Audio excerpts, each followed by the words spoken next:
Hello प्यारे बच्चों, स्वागत है आप सभी का हमारे चैनल रेडिएंट स्टडी पर।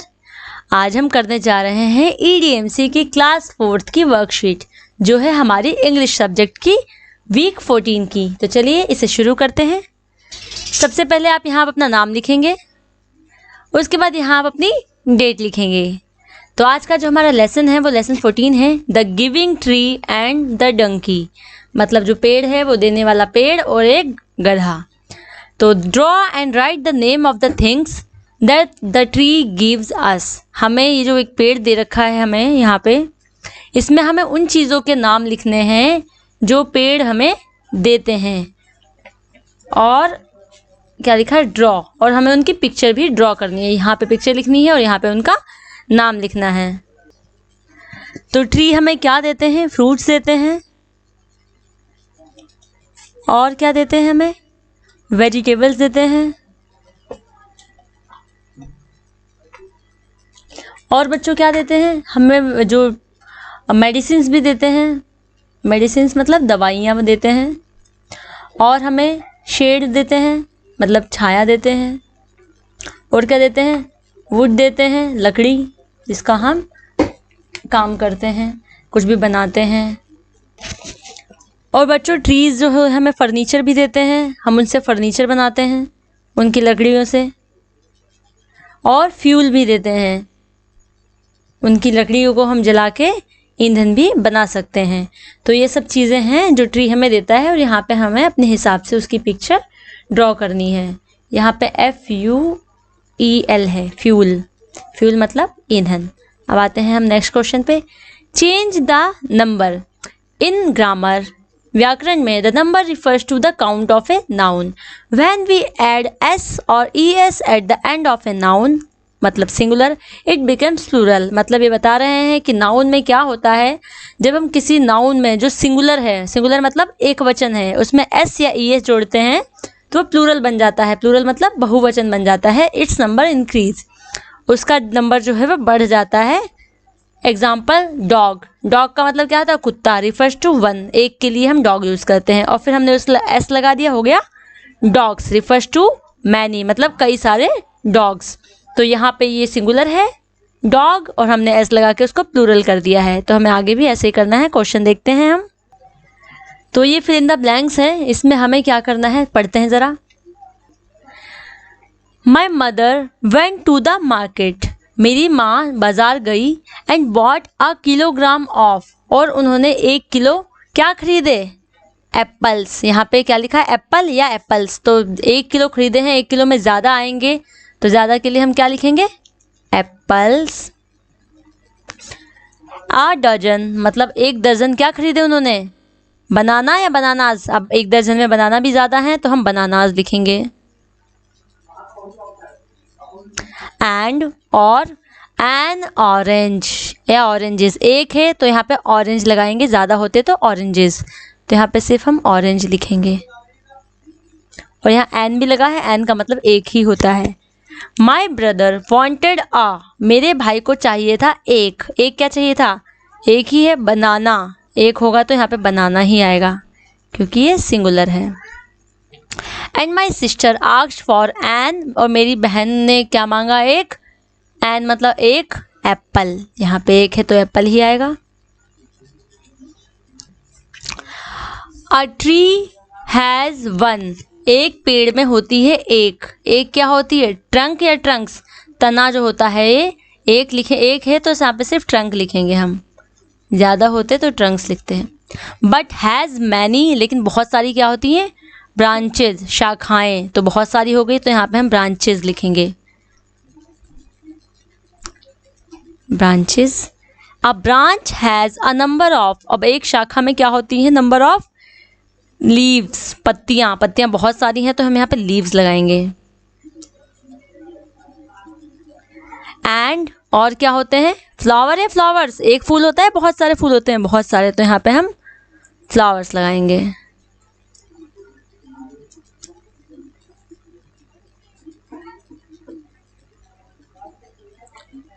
फ्लावर्स। अब आते हैं आगे। After after reading the story, story को पढ़ने के बाद fill in the suitable characteristic of the tree and the boy.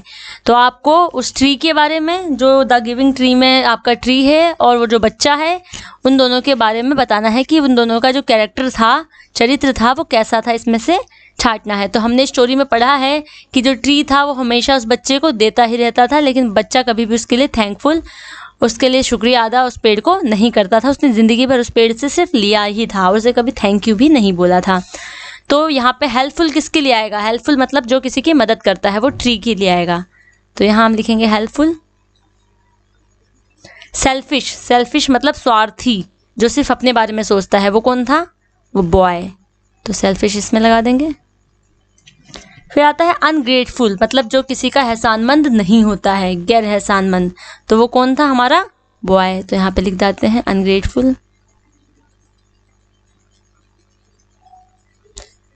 Caring, caring माने केयर करने वाला, उसकी परवाह करने वाला, वो कौन था? हमारा tree. Caring.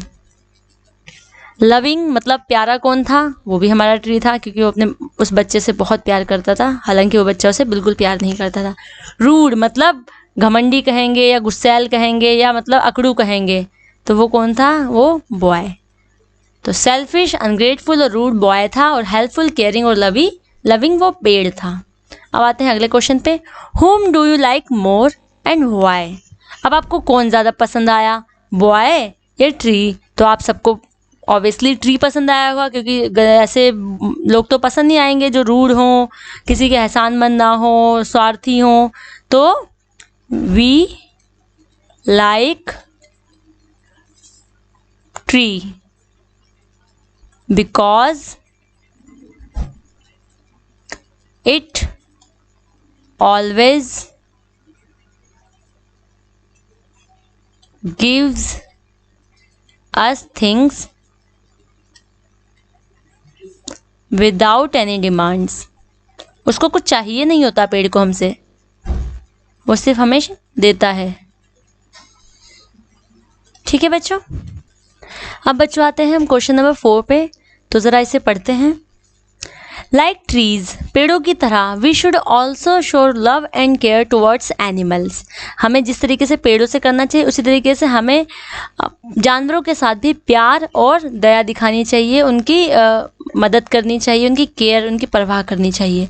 As describe in the poem the donkey, जैसा कि पोएम द डंकी में दिखाया गया है। इन दिस पोएम, इस पोएम में the poet is sharing the thoughts of a child about having donkey as a pet animal and how would the child handle the animal. इस poem में क्या दिखाया गया है कि एक बच्चे की सोच दिखाई गई है कि वो सोचता है कि अगर उसके पास एक पेट एनिमल है, मतलब एक गधा है एक उसके पास पालतू, तो किस तरीके से वो उस जानवर को हैंडल करेगा। तो द चाइल्ड सेज, बच्चा कहता है, if ever the donkey does not obey her she will get angry at it, कि अगर उसका जो गधा है वो अगर उसकी बात नहीं मानेगा तो वो उस पर गुस्सा तो करेगी, but will never hit it, लेकिन उसको वो कभी मारेगी नहीं। इंस्टेड, इसके बजाय, she would give it some grass and corn to eat, वो उसको कुछ घास देगी खाने के लिए और कुछ अनाज देगी खाने के लिए। And after that it will obey her in the best way, उसके बाद वो उसकी बात सारी मानेगा। तो देखो, ये बहुत सारे जानवर दिखाए गए हैं जो हमारी हेल्प करते हैं, बोझल होते हैं, हमें इनकी इज्जत करनी चाहिए, रिस्पेक्ट करनी चाहिए और इनसे प्यार करना चाहिए। अब आते हैं क्वेश्चंस पे।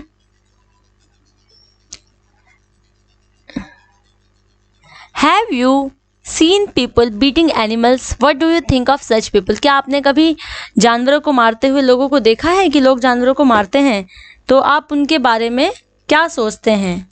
तो इस पे लिख लेते हैं कि अगर आपने देखा होगा तो। Yes, I have seen people beating animals.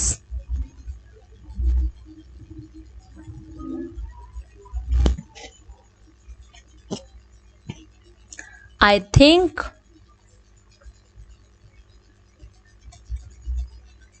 that they are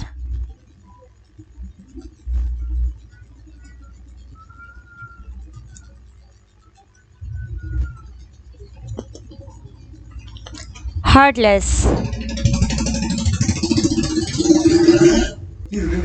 तो मतलब ऐसा लगता है कि उनके पास दिल ही नहीं है। अब आते हैं अगले क्वेश्चन पे, सेकंड क्वेश्चन पे। Do you ever tease animal? If yes how, कि क्या आप कभी जानवरों को परेशान करते हैं? अगर हाँ तो कैसे? तो नो, हम जानवरों को परेशान नहीं करते हैं। I never tease animals. तो आपका अगला क्वेश्चन है how can you be kind to them? अब उनके साथ आप दयालु कैसे रह सकते हो, अच्छे से बर्ताव कैसे कर सकते हो? तो वी शुड फीड देम, हमें उन्हें क्या करना चाहिए? खाना खिलाना चाहिए। And should take care of them, हमें उनकी देखभाल करनी चाहिए। Take care of them. तो इस तरीके से हम अपनी काइंडनेस दिखा सकते हैं उन जानवरों पर। अब आते हैं बच्चों क्वेश्चन नंबर 5 पे, जो है हमारा activity time, the gratitude jar. Gratitude मतलब होता है, पढ़ते हैं, gratitude is a way of expressing your love. Gratitude का मतलब किसी को अपना प्यार जताना, थैंकफुलनेस टू समवन, किसी को शुक्रिया अदा करना, who has helped you in any way, जो आपकी किसी भी तरीके से मदद करता है। Let's show our thankfulness to our family, friends, teachers and nature.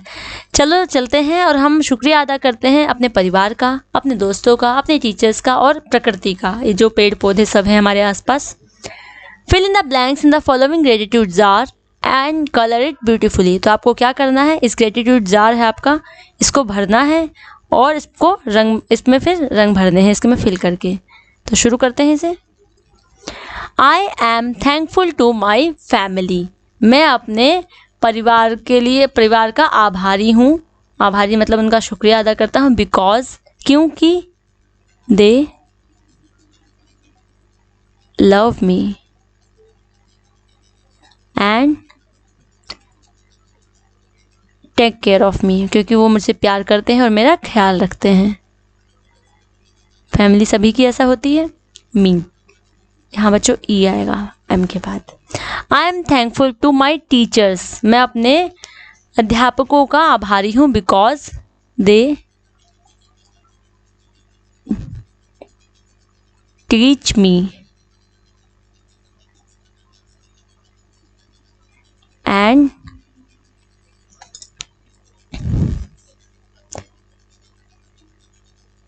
Make me a nice person, मतलब वो मुझे पढ़ाते हैं और एक अच्छा इंसान बनाते हैं। I am thankful to my friends, मैं अपने दोस्तों का आभारी हूँ। बिकॉज, क्योंकि दे ऑलवेज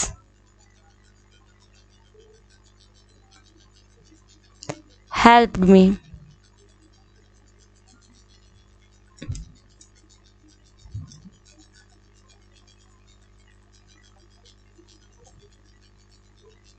ओके बच्चों, and I am thankful to nature, मैं प्रकृति का भी आभारी हूँ। Because it gives us so many things, हम प्रकृति के क्यों आभारी हैं? क्योंकि वो हमें बहुत सारी चीज़ें देती हैं, खाना, रहने के लिए जगह, हर चीज़। तो ये जार आपका कंप्लीट हो गया है। इस जार को लिख के इसमें एक सुंदर सा कलर भर के अपनी कॉपी में आपको लिखना है। तो बच्चों आपकी वर्कशीट कंप्लीट हो गई है। आपको वीडियो कैसा लगा ज़रूर बताइएगा। अगर ये वीडियो आपको हेल्पफुल लगता है तो अपने दोस्तों के साथ शेयर कीजिए, लाइक कीजिए और हमारे चैनल को सब्सक्राइब कीजिए। थैंक यू बच्चों।